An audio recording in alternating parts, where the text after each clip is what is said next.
Mi futura esposa huyó del lugar donde estábamos cerrando los detalles de la boda con un mensaje cobarde diciendo que no podía seguir.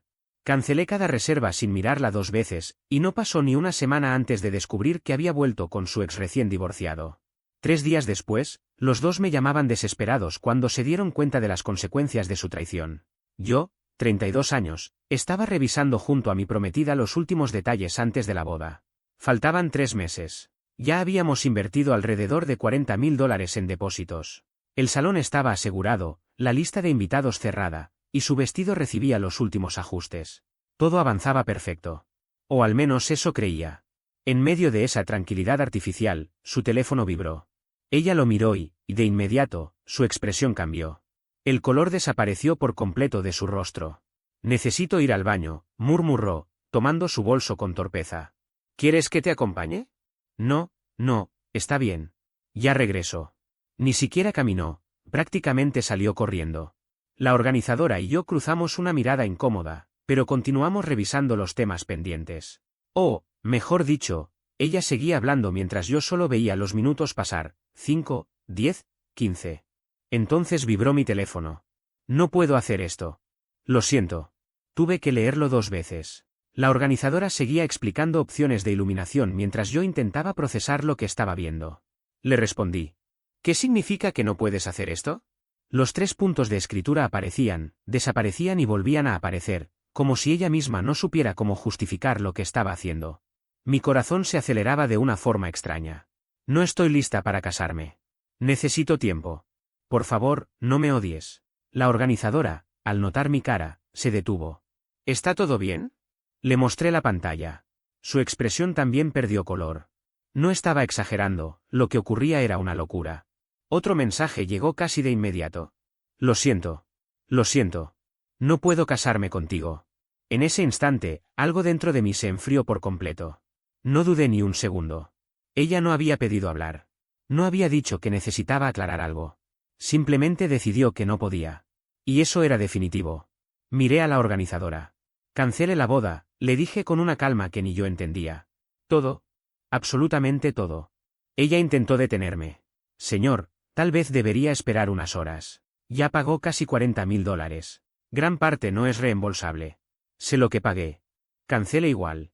Pasé casi 3 horas allí haciendo llamadas. El salón, $15.000, totalmente perdidos. El fotógrafo, $2.000. El catering, $5.000, aunque al menos devolvían la mitad. El DJ, la florista, la compañía del coche antiguo, incluso el escultor de hielo. Sí, habíamos contratado uno. Todo cancelado. Todo perdido. La organizadora intentaba racionalizar la situación. Quizás solo está asustada. «Esto es común. Puede volver». «No va a volver», respondí con firmeza. Si fuera miedo, me habría escrito desde el baño. Pero se fue del edificio. Esto ya estaba decidido. Cuando salí de esa oficina, nuestra boda ya no existía. Solo quedaban una pila de depósitos no reembolsables y un mensaje que tendría que enviar más tarde a todos los invitados. Regresé a mi apartamento, mío, porque lo compré 2 años antes de conocerla, y estaba vacío. O mejor dicho, ella no estaba, pero todas sus cosas sí, su ropa en el armario, su maquillaje en el baño, cada rastro de su vida mezclado con la mía, excepto ella. La llamé. Directo al buzón. «Oye, soy yo. ¿Necesitamos hablar? ¿Dónde estás?» Silencio. Le envié un mensaje. «Solo dime si estás bien». Leído. Ninguna respuesta. Llamé a su mejor amiga. «¿Dónde está?» «¿Quién? Por favor, no juegues conmigo. ¿Dónde está mi prometida?» «Deberías hablarlo con ella». No me contesta. Salió corriendo de la reunión con la organizadora y me terminó por mensaje «¿Dónde está?». Hubo una pausa larga, seguida de un «No lo sé, debo irme». Y me colgó. Me quedé sentado en medio del apartamento, rodeado de sus cosas, intentando entender cómo en solo unas horas mi vida había dado un giro tan absurdo. Llevábamos 3 años juntos, 1 comprometidos, y la noche anterior habíamos cenado juntos mientras hablábamos del viaje de luna de miel. ¿Todo parecía normal? ¿Que podía haber cambiado en tan poco tiempo? La respuesta llegó al amanecer. Su hermana, Madison, me llamó llorando. «Acabo de enterarme, no tengo palabras. Lo siento tanto». «¿Qué pasó? ¿Dónde está?»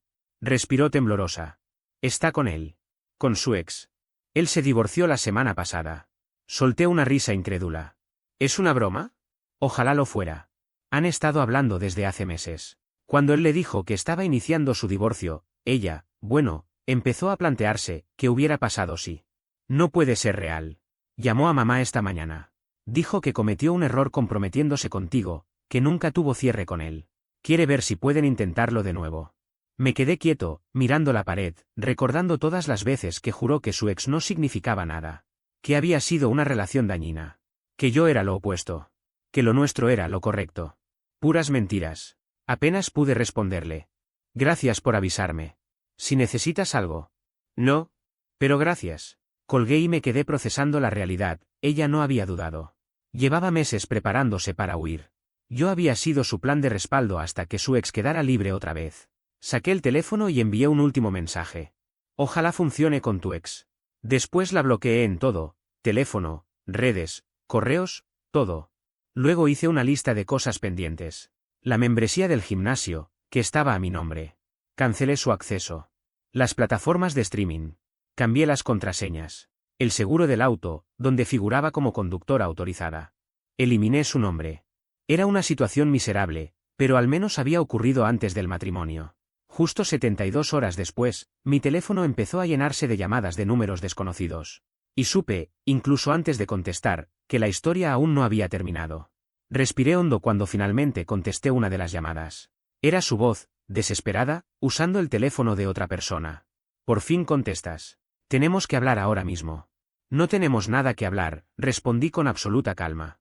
Sí, sí lo tenemos. Los proveedores de la boda me están llamando. Me están pidiendo dinero. Eso pasa cuando se cancela una boda, expliqué, como si fuera evidente. ¿Necesitas ayudarme con esto? No, no necesito hacerlo. El lugar del evento quiere $15.000. El fotógrafo, 2.000. El catering, empezó a enumerar. Sé perfectamente lo que quieren, la interrumpí. Tú firmaste todos los contratos porque estabas organizando la boda. Sí, pero. Y luego me dejaste por tu ex. Así que ahora te toca planear cómo pagar las penalizaciones de cancelación. Suerte con eso. No puedes hablar en serio, cancelaste todo porque me fui, ¿qué se supone que debías hacer? ¿Quieres que mantuviera un lugar reservado para una boda que ya no iba a suceder? Repliqué. No tenía sentido. Debiste esperar. Podíamos haber hablado. Me enviaste un mensaje cortándome y desapareciste, ¿y qué había que esperar? Necesito ayuda con estas facturas. Pídesela a tu ex. Tú decidiste irte con él, ¿recuerdas? Dice que no es su problema.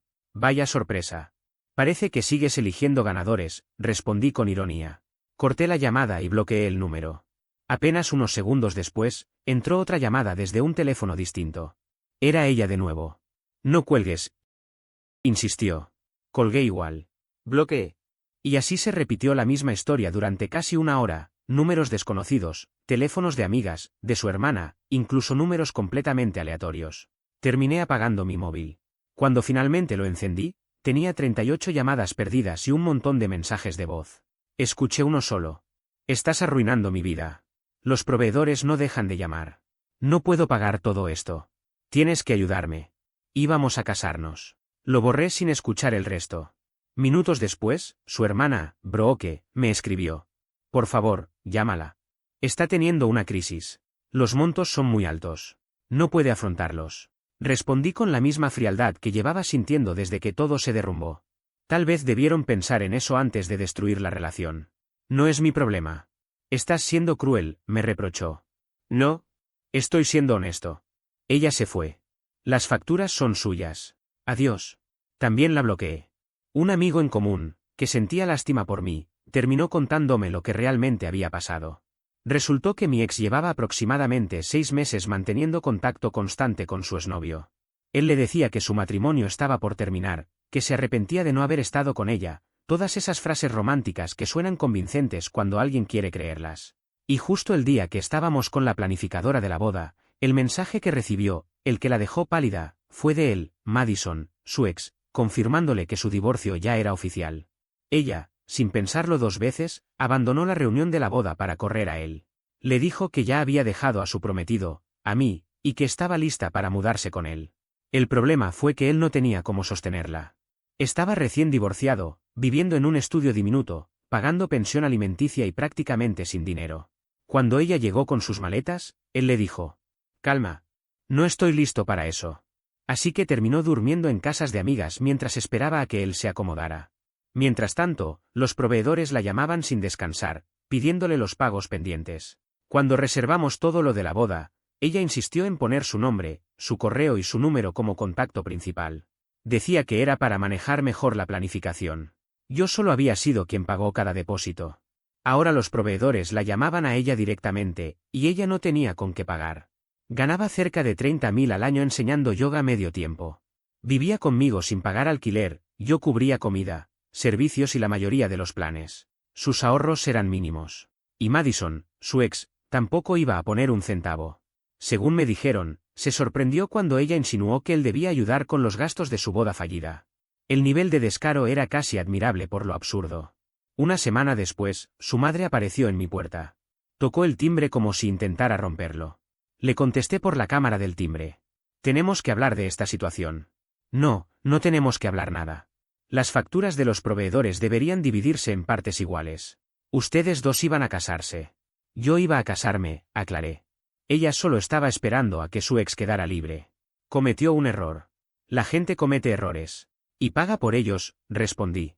Ella firmó los contratos con su nombre, su correo y su teléfono. Puede hacerse cargo. No es justo. Tú cancelaste todo. Después de que ella me dejara. Causa y efecto. Ella causó la ruptura. Puede encargarse de las consecuencias. Estás siendo vengativo. Estoy siendo justo. Ella quiso a su ex. Se fue con él. Quiso salir de nuestra boda. Y lo consiguió. Al final, Madison está lidiando con las consecuencias de todas las decisiones que tomó creyendo que la vida iba a acomodarse sola después de dejarme. Ahora los números la persiguen sin descanso, las facturas acumulándose, intereses que suben, proveedores reclamando, y un historial crediticio que, según lo que me han contado, ya está prácticamente pulverizado. Lo irónico es que, aunque todo eso haya surgido de la boda que nosotros planeamos, nada de eso me pertenece. Es su responsabilidad, no la mía. Y si no tiene dinero para pagar, entonces quizá debería acudir al hombre por el cual decidió romper 3 años de relación. Pero, por lo que veo, él ya dio un paso atrás, y ella se quedó sola en medio del caos que ella misma generó. Aún así, eso no hace que mágicamente se convierta en mi carga. Unos días después de la ruptura, su madre se apareció frente a mi edificio. La vi a través de la cámara, estaba fuera de sí, gritando todos los insultos que se le ocurrieron, diciendo que yo no tenía corazón, que un hombre de verdad jamás dejaría desamparada a su ex. Habló sin parar durante casi 20 minutos, insistiendo en que tenía un deber moral, en que estaba siendo cruel por negarme a cubrir las deudas que dejó Madison. Al final tuve que advertirle que llamaría a la policía si no se iba. Eso la hizo marcharse, aunque entre gritos dijo que conseguiría un abogado para obligarme a hacer lo correcto. Lo que no esperaba era que, días después, sí recibiría una carta de un estudio jurídico. En ella, exigían que pagara la mitad de todas las penalidades y gastos derivados de cancelar la boda. Según ellos, como parte involucrada, debía asumir las consecuencias económicas de la cancelación. Lo llevé directo a mi abogado. No avanzó ni 2 párrafos antes de echarse a reír. Esto no tiene ningún sustento, me explicó. Ella rompió el compromiso. Ella decidió marcharse. Legalmente, tú no cancelaste nada. Y aunque hayas cubierto depósitos, los proveedores están reclamando a la persona que firmó los contratos, Madison. No existe ninguna ley que te obligue a pagar porque las consecuencias salen de su decisión unilateral. Esa frase me quitó un peso enorme. Él se encargó de redactar una respuesta formal, bien presentada, pero firme. Salí de su oficina más liviano que en semanas. Casi una semana después, mientras hacía compras, la mejor amiga de Madison, una de esas personas que siempre la defendieron sin importar lo que hiciera, me interceptó en el pasillo de los cereales. ¿Sabes que ella está destrozada?, me dijo sin preámbulos. Asentí sin mirarla, colocando productos en el carrito. Debe ser difícil, respondí con la misma calma que uno emplea cuando comenta el clima. Las deudas la ahogan. Está trabajando turnos dobles para poder pagar aunque sea lo básico. ¿De verdad no te conmueve? Tú la amabas. La amaba, subrayé. Tiempo pasado.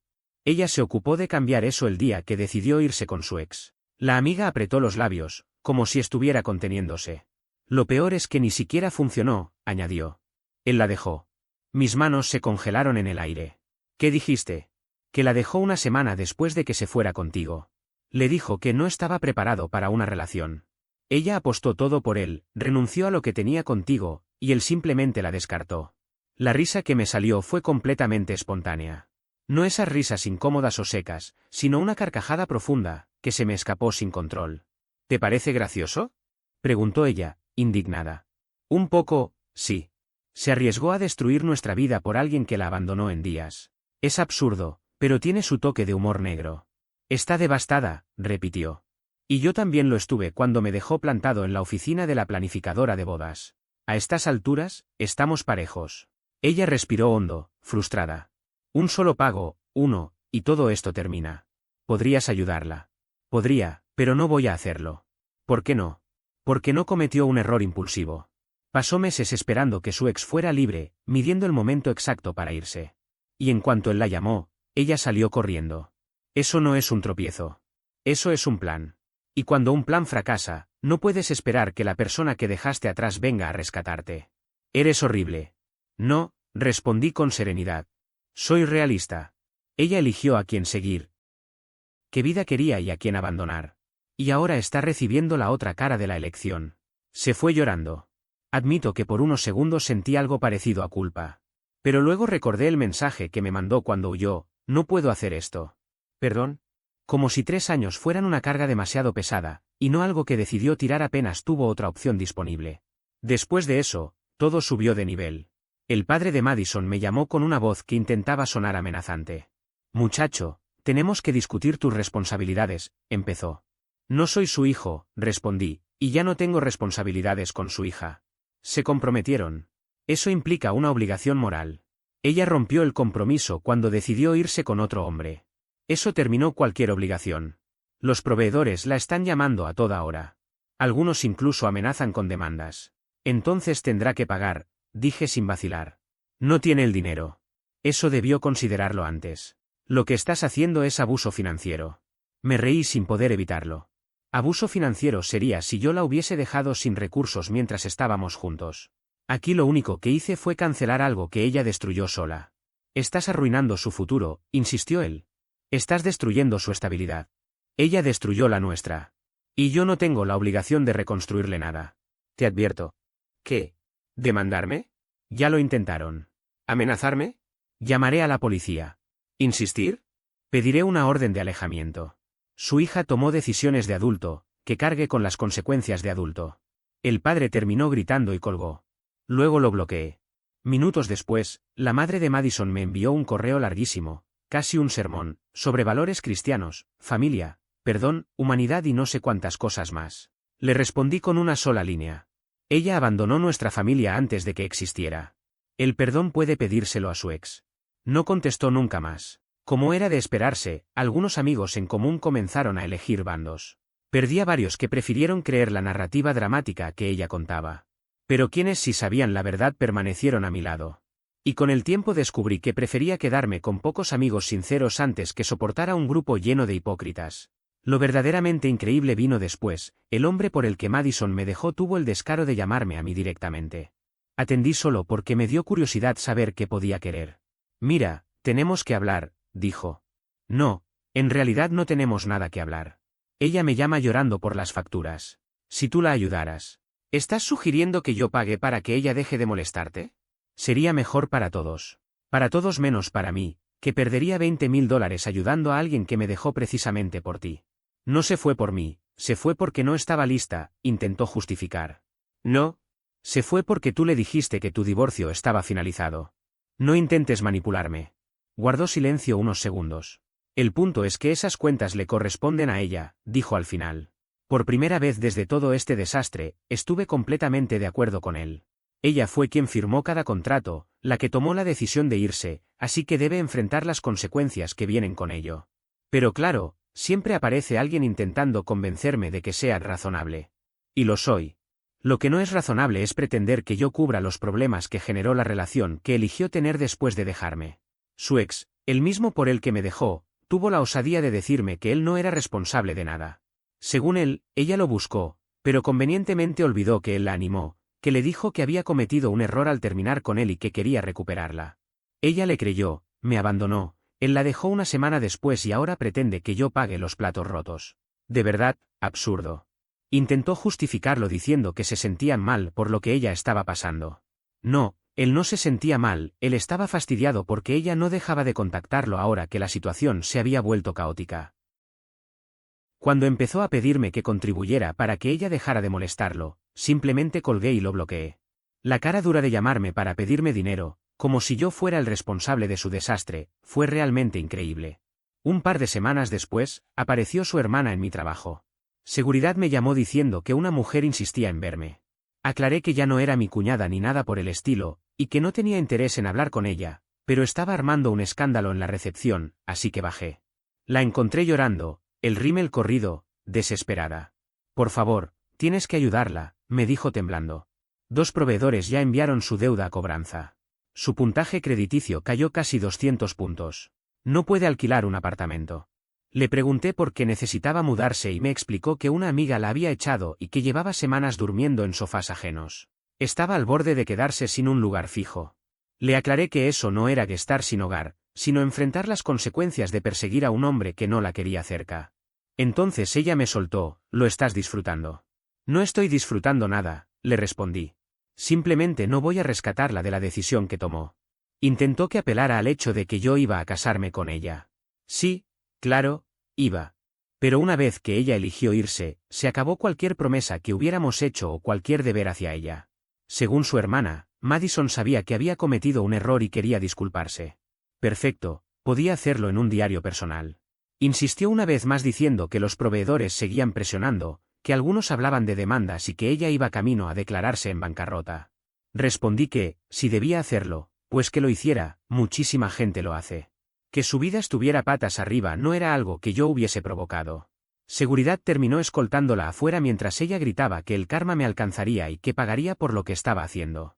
Por si fuera poco, luego llegó a mi casa una carta certificada de su madre, Brooke, 3 páginas escritas a mano detallando errores, arrepentimientos y una larga explicación sobre cómo el otro hombre la había manipulado durante meses, haciéndole creer que había un futuro juntos. Contaba que cuando él finalmente se divorció y ella me dejó para irse con él, solo le duró la fantasía una semana. La realidad lo golpeó, la pensión alimenticia que debía pagar, su pequeño apartamento, sus propios problemas. No quería una pareja seria, mucho menos alguien envuelta en tanto drama. Así que la dejó. Ella se había quebrado. Lo buscó, le suplicó, él la bloqueó. Ahora se veía sola, hundida en deudas, incapaz de vivir en un lugar digno, con su familia furiosa y la reputación por el piso. Decía que lo lamentaba profundamente, que era el peor error de su vida, que por favor la ayudara con las cuentas de los proveedores. Según ella, me pagaría más adelante. Leí la carta 2 veces y respondí con una sola frase: tomaste una decisión. Ahora vive con ella. Ni siquiera la firmé. Simplemente la devolví. Con el tiempo, esto fue lo que ocurrió. Mi exprometida terminó acogiéndose a la bancarrota porque ya no tenía forma de afrontar las deudas que había acumulado. La mayoría de los proveedores siguió adelante con los procesos de cobro y dejó su historial crediticio prácticamente inservible. Según gente que aún mantiene contacto con ambos, hoy vive alquilando una habitación en la casa de alguien que apenas conoce, da clases de yoga cuando puede y sigue sola, intentando reorganizar una vida que se desmoronó por decisiones propias. El hombre por el que me dejó desapareció rápido de su entorno, se mudó al otro extremo del país, rehizo su vida y se comprometió con otra persona en poco tiempo. Cuando ella lo vio anunciado en redes, dicen que tuvo un colapso emocional que dejó claro que recién entonces entendió la magnitud del error que había cometido. Su madre, incapaz de aceptar la realidad, trató de culparme incluso legalmente. Inició un intento de demanda alegando daños emocionales, pero mi abogado envió una respuesta formal y nunca más supe del tema. Su padre, por su lado, recorre medio mundo contando una versión distorsionada donde yo soy el villano que abandonó a su hija. La gente que conoce lo que pasó de verdad simplemente lo deja hablar, la historia se desarma sola. Varias de sus amigas, las mismas que la celebraron cuando decidió irse, terminaron enterándose por terceros de cómo habían sido realmente las cosas. Algunas me pidieron disculpas. Otras prefirieron alejarse en silencio, como si la vergüenza ajena les pesara más que la lealtad. Para mí, los primeros meses fueron extraños y duros. Hay algo incómodo en lamentar una relación mientras te das cuenta de cuánta rabia guardabas. Me tomó tiempo dejar de esperar escuchar su llave en la puerta o verla aparecer en el pasillo del edificio. La terapia se volvió un espacio necesario, ahí pude procesar la traición, el golpe a la autoestima, los patrones que no vi a tiempo. También acepté que perder cerca de $10.000 en depósitos era un precio alto, pero bastante menor al que habría pagado si me hubiera casado con ella. Al menos el departamento quedó bajo mi nombre, así que no tuve que enfrentar disputas por eso. Vendí el anillo de compromiso por alrededor de un 60% del precio original y con ese dinero hice un viaje que me permitió respirar de nuevo. Volví más tranquilo, más consciente de mis límites. Eventualmente retomé las citas, sin prisa, tratando de reconstruir mi confianza paso a paso. Y lo que más aprendí es que mucha gente confunde ser una buena persona con sacrificarte por alguien que ya no merece tu cuidado. Madison no tuvo un descuido, actuó con intención durante meses. Preparó su salida, se apoyó en su ex mientras yo hacía planes de boda, y solo cuando el castillo de arena se derrumbó pretendió que yo la sostuviera. No era mi papel salvarla. Lo que firmó, lo que eligió y lo que perdió quedó bajo su responsabilidad. Yo solo me aparté cuando ya no quedaba nada que sostener. Ha pasado casi un año y aún está intentando ordenar el caos financiero y personal que provocó. Yo, en cambio, sigo adelante, más consciente de mi valor, más firme con mis límites y, sobre todo, en paz. Porque al final entendí que no se trata de ser el más noble, sino de no permitir que otros decidan cuánto debes cargar. Y por fin, mi vida no pesa.